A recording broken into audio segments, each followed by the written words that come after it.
대만 드라마의 전설, 상견니 세계관을 잇는 기대작의 탄생. 대만 드라마를 즐겨보는 팬들에게 있어 상견니는 단순한 드라마, 그 이상의 의미를 가집니다. 타임슬립 로맨스와 미스터리를 완벽하게 엮어낸 그 치밀한 서사는 수많은 상친자 상견니에 미친 자를 양산하며 대만 콘텐츠의 수준을 전 세계에 알리는 계기가 되었습니다. 저 역시 그 마력에 빠져 드라마를 수없이 돌려보고 영화판까지 섭렵했던 열혈 팬 중 한 명입니다. 그런데 넷플릭스에서 대만 드라마의 신작을 탐색하던 중 운명처럼 새로운 작품을 마주하게 되었습니다. 바로 태양을 보지 않았다면입니다. 제목에서부터 느껴지는 서정적이면서도 어딘가 서늘한 분위기는 단숨에 호기심을 자극했고 무엇보다 대만 드라마 특유의 감성을 기대하게 만들었습니다. 이 작품이 과연 상견니가 남긴 거대한 발자취를 따라갈 수 있을지 설레는 마음으로 재생 버튼을 눌렀습니다. 낯익은 얼굴들에 이끌려 시작된 정주행, 그리고 제작진의 정체. 솔직히 고백하자면 처음 이 작품을 선택했을 때는 사전 정보가 전무한 상태였습니다.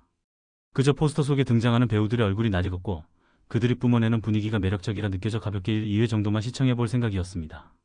하지만 드라마가 시작되고 초반 회차를 감상하자마자 저는 이 작품이 범상치 않음을 직감했습니다. 화면을 장악하는 연출력과 대사의 깊이가 예사롭지 않았기 때문입니다. 궁금증을 참지 못해 제작 정보를 검색해 본 순간 저는 무릎을 탁 칠 수밖에 없었습니다. 이 작품의 각본과 공동 연출을 맡은 인물이 바로 그 전설적인 상견니를 집필한 강기봉 작가였던 것입니다. 그 사실을 알게 된 순간 단순한 호기심은 확신으로 바뀌었고 작가가 이번에는 또 어떤 치밀한 세계관으로 시청자를 현혹할지 기대감이 증폭되었습니다. 3. 비 내리는 도시의 연쇄살인, 통념을 깨는 범죄의 서막. 드라마는 시작과 동시에 관객을 어둡고 축축한 긴장감 속으로 몰아넣습니다. 빗줄기가 쏟아지는 음산한 날씨를 배경으로 연쇄살인 사건이 발생하는데 범죄의 양상이 기존의 스릴러물과는 사뭇 다릅니다. 보통의 연쇄살인물이 특정 성별, 특히 여성을 타깃으로 하는 클리셰를 따르는 것과 달리 이 작품 속 범인은 남녀를 가리지 않고 무차별적인 살인을 저지릅니다. 이러한 설정은 범죄의 예측 불가능성을 높이며 공포감을 배가시킵니다. 더욱 흥미로운 점은 범인이 잡히는 과정입니다. 보통 범인을 추적하는 과정이 드라마의 주된 줄기인 반면 이 드라마는 범인이 뉴스 속보를 통해 금방 검거되는 것으로 시작합니다. 이는 사건의 해결이 아닌 그 이면에 숨겨진 진실과 관계에 초점을 맞추겠다는 제작진의 의도적인 연출로 보입니다. 4. 다큐멘터리 제작과 코로나, 시대에 고립된 만남. 이야기의 중심에는 화제의 연쇄살인범을 주인공으로 다큐멘터리를 제작하려는 방송사가 있습니다. 장치가 연기한 주인공 저우핀이는 해당 제작사에서 근무하는 인물로 범인과의 인터뷰를 담당하게 됩니다. 드라마의 배경이 2023년으로 설정된 점도 매우 현실적이고 인상적입니다. 여전히 코로나19의 여파가 완전히 가시지 않은 시점, 인터뷰 당일 함께 가기로 했던 사수가 코로나 확진 판정을 받게 되면서 저우핀이는 홀로 살인범을 마주해야 하는 상황에 처합니다. 이러한 설정은 주인공이 겪게 될 고립감과 긴장감을 극대화하는 장치로 작용하며 살인범과 단둘이 대면해야 하는 공간적 폐쇄성을 더욱 부각시킵니다. 살인범의 눈빛이라기엔 너무나 애절한 리런야오의 미스터리. 저우핀이가 구치소 접견실에서 마주한 연쇄살인범 정징화가 연기한 리런야오는 시청자의 예상을 완전히 뒤엎는 인물입니다. 잔혹한 살인을 저지른 범죄자라고는 믿기지 않을 만큼 그의 눈빛은 맑고 깊으며 심지어 애절하기까지 합니다. 일반적으로 범죄 스릴러에서 묘사되는 살인마의 관계 어린 눈빛이나 섬뜩한 미소는 그에게서 찾아볼 수 없습니다. 오히려 자신을 인터뷰하러 온 저우핀이를 바라보는 그의 시선은 마치 오래된 연인을 바라보는 듯 아련하고 촉촉하게 젖어 있습니다. 이 이질적인 캐릭터 설정은 시청자로 하여금 과연 그가 진짜 범인일까? 혹은 그에게 어떤 말 못할 사연이 있는 것은 아닐까? 하는 강한 의구심과 연민을 동시에 불러일으킵니다. 6. 긴장감 대신 피어오르는 묘한 기류와 주인공의 악몽. 리런야오의 수려한 외모와 예의 바르고 친절한 태도는 저우핀이의 마음을 흔들어 놓습니다. 인터뷰와 인터뷰, 그것도 기자와 연쇄살인범이라는 극단적인 관계 속에서 흘러야 할 긴장감 대신 둘 사이에는 설명하기 힘든 묘한 감정의 기류가 흐르기 시작합니다. 이는 단순한 로맨스도 전형적인 스릴러도 아닌 이 드라마만의 독특한 분위기를 형성합니다. 한편 저우핀이의 개인적인 상황 또한 미스터리를 가중시킵니다. 그녀가 새로 이사한 집은 이전 임차인이 사망했다는 흉흉한 소문이 도는 곳입니다.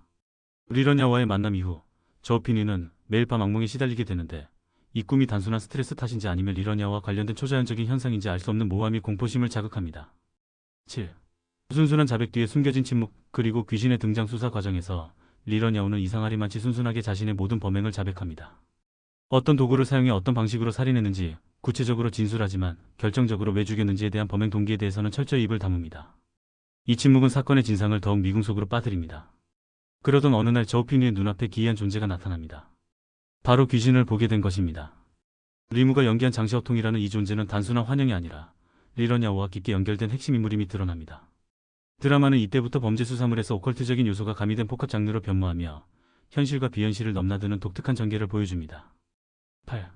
교차되는 시간. 과거의 비극과 현재의 의구심. 장시어통의 등장과 함께 드라마는 현재 시점과 리런야오의 과거를 교차 편집하여 보여주기 시작합니다.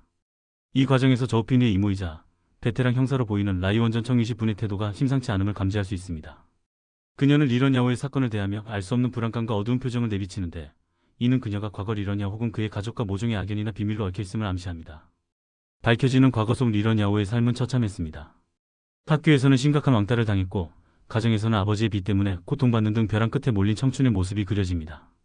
이러한 서사는 그가 왜 살인범이 되었는지 혹은 살인범이 될 수밖에 없었는지에 대한 슬픈 단서들을 제공합니다.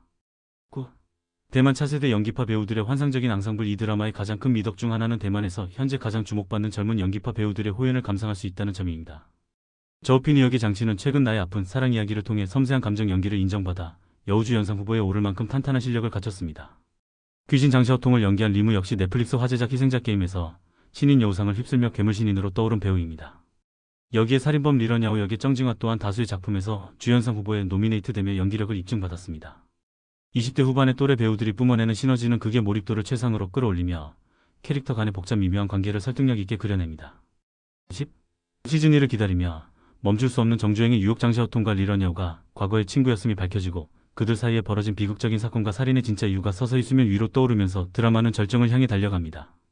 태양을 보지 않았다면 탄탄한 대본, 감각적인 연출, 그리고 배우들의 연륜이 완벽하게 조화를 이룬 수작입니다. 현재 10회까지 공개된 이 작품은 12월에 시즌 2 공개를 앞두고 있다고 합니다. 아직 이 드라마를 시작하지 않은 분들이라면 시즌 2가 나오기 전 지금이 바로 정주행을 시작할 최적의 타이밍입니다. 미스터리와 스릴러, 그리고 슬픈 로맨스가 뒤섞인 이 기묘한 이야기 속으로 빠져들어 보시기를 강력하게 추천합니다.